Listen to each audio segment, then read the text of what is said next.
안녕하세요. 대하베스 반도체 업종과 IT 산업 담당하고 있는 임주성입니다. 7월 16일 샘시 NS 리뷰 진행해 보도록 하겠습니다. 자, HBM향 매출 기대감과 고객 다변화로 인해서 샘시 NS의 실적 개선 기대감이 이 관련된 내용으로 오늘 영상에서 한번 말씀드려 보도록 하겠습니다.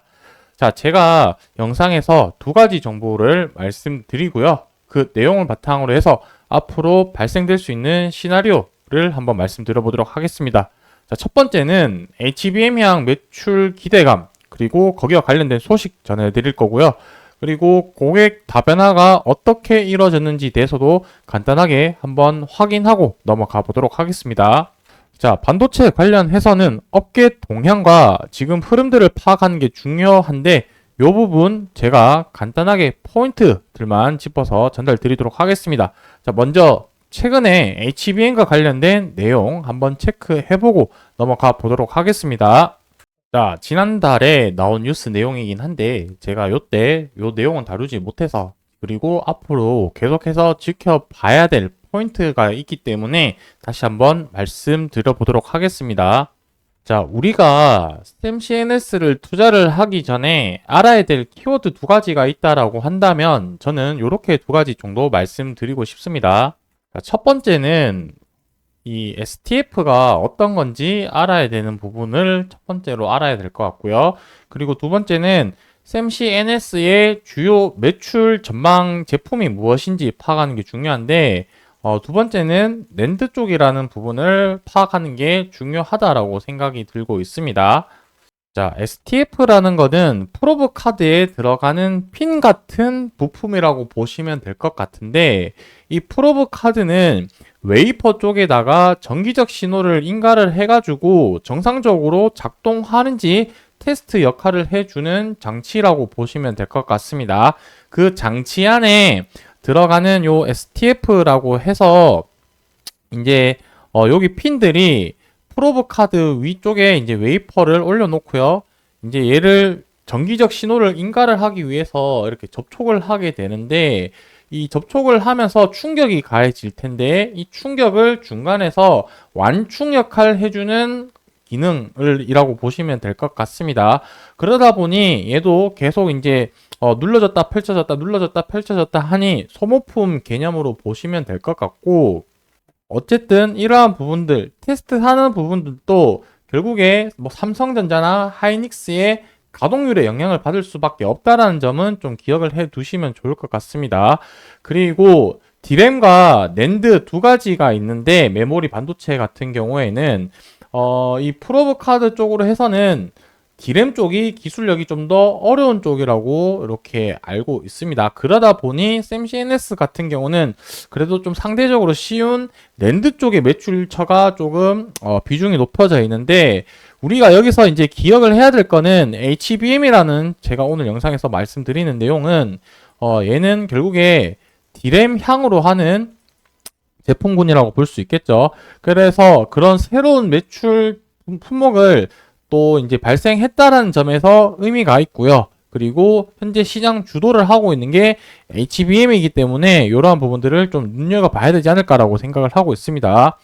여기서 뉴스 기사를 보게 되면은 낸드를 벗어났다라는 거는 주요 제품이 제가 앞서 말씀드린 것처럼 낸드향 제품 매출 비중이 높다라고 보시면 될 것 같고, HBM을 포함한 디램향 매출이 성장기에 진입했다는 게 이런 분석 내용이 있다는 걸 좀 소개를 드리고 싶었습니다. 여기서 우리가 하나 더 기억하고 넘어가면 좋을 거는 무엇이냐면, 우리가 보고 있는 샘CNS 같은 경우는 STF를 생산을 하는데 바로 다이렉트로 IDM 업체 삼성전자나 하이닉스 같은 곳으로 납품하는 것이 아니라 여기 중간에 이제 프로브 카드, 앞서 봤던 이 프로브 카드 업체 쪽으로 납품한다라고 볼 수 이렇게 좀 기억을 해 주시면 좋을 것 같고, 이 부분이 우리가 좀 눈여겨봐야 될 부분이라고 볼 수 있겠습니다. 잼 여기를 통해서 마이크론 HBM3 이제 4세대 제품이라고 보시면 되겠죠. 현재 주력 제품은 HBM3E 5세대 제품이라고 보시면 될 것 같고, 여기는 현재 하이닉스 쪽이 양산을 하고, 그전 4세대인 제품은 마이크론이랑 삼성도 납품을 하고 있다라고 봐주시면 좋을 것 같습니다. 이쪽으로 해서 프로브 카드 세라믹 STF 공급을 하는데 성공했다라는 부분은 방금 말씀드린 것처럼 이 HBM 쪽으로 하는 매출이 발생이 되었다라는 점이 의미가 있다라고 이해를 해 주시면 좋을 것 같고, 그리고 비메모리 프로브 전문 업체인 테크노 프로브가 디램 쪽으로 하는 사업 다각화를 추진을 하는 과정에서 샘CNS의 세라믹 STF를 채택을 했다라고 보시면 되겠습니다. 그래서 뭐 인피티언 테크놀로지 이쪽으로 하는 초도 물량도 발생이 되었다라는 부분은 결국 무엇이냐면 고객사를 다양화했다는데 조금 의미를 가지면 좋지 않을까라고 생각을 하고 있습니다. 방금 말씀드린 것처럼 마이크론 향으로 해서 HBM이 발생이 되었고요. 마이크론 있고 그리고 뭐 삼성전자 그리고 하이닉스 쪽으로 해서 매출 다각화가 계속해서 일어나고 있다는 점에서 봤을 때는 이 고객사 다각화를 한다는 부분은 특정 고객에 치우쳐져 있지 않고 언제든지 매출을 꾸준하게 낼 수 있다는 점에서 관점에서 봤을 때는 되게 긍정적인 내용이지 않을까라고 생각을 하고 있습니다. 그래서 다시 정리를 하자면 우리가 이 뉴스 기사를 통해서 샘CNS의 좀 변화 장점이라고 볼 수 있는 요인 두 가지 부분은 첫 번째 HBM, 왜냐 기존에는 랜드 쪽으로 중심으로 해서 매출이 발생이 되었지만 HBM을 하는 매출이 발생이 되었다라는 것은 향후에 테마적인 움직임으로서도 HBM 테마로 움직일 가능성이 있다라는 점은 첫 번째로 의미가 있고요. 플러스 뭐 실적 부분도 의미가 있겠죠. 그리고 고객 다각화 이러한 부분들 요 뉴스 기사로 인해서 샘CNS의 이런 매력 부분들 그리고 성장 가능성 포인트들이라고 봐주시면 좋을 것 같습니다. 자, 저 뉴스 내용이 사실상 6월 7일에 발생이 되었었는데 주가가 최고 거의 9.7% 10% 가까이 상승을 한 이후에 조정을 지금 받고 거래량 없이 움직이고 있는 상황이다라고 볼 수 있겠습니다.